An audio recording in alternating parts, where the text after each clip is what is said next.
কটে খাইছে কট খাইছে সবার দেয়ামো না দেখলে বু বু পেয়ে আপনি সিঙ্গেল না এই তো কোন সিস্টেম বেঁচে কথা কই এন বল একজন সিগা না তুই সিগা মানে কালেকশন এক গ্লাস পানি দেবেন কইতেছে না পানি দেন এক গ্লাস পানি এক বছর আগে পানি তো মনে 5 কেজি পানি খাইছে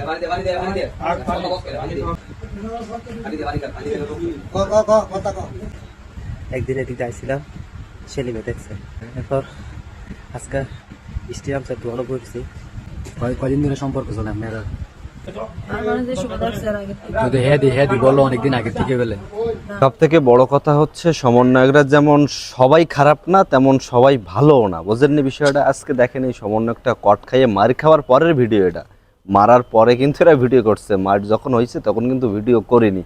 তো জিনিসটা হচ্ছে একজন মার খাচ্ছে বলে সবাইরে মার খাওয়ানোর বলার কোনো দরকার নেই। এখানে যে ঝামেলাটা হয়েছে সেটা পরকীয়া। এখন এখানে এই যে মেয়েটার হাজব্যান্ড সে থাকে হচ্ছে বিদেশে প্রবাসী, সো তার এটা কিন্তু হয়, এটা ঝামেলা হয় না। কিন্তু সমন্বয়করা হচ্ছে এখন হয়তো মানে কিছু সোকাল কিছু যারা আছে সমন্বয়করা, তারা হয়তো আয় ইনকাম করতে পারতেছে না, সেজন্য প্রবাসীদের ওয়াইফদের হয়তো টার্গেট করতেছে, যান যেখানে টাকাও পাবে আর যেখানে কোনো রিস্ক নাই, এটাই আর কি। এমনি হয়তো চলতেছে। এটাই হাইশের না, আপনারা হাইশের না, ভালো লাগলে ফলো দেন, ঠিক আছে? আর লাইক করবেন, কমেন্টসে মতামত জানাবেন, আর শেয়ার করে বন্ধু বান্ধবদের জানাই দেন। Bye bye.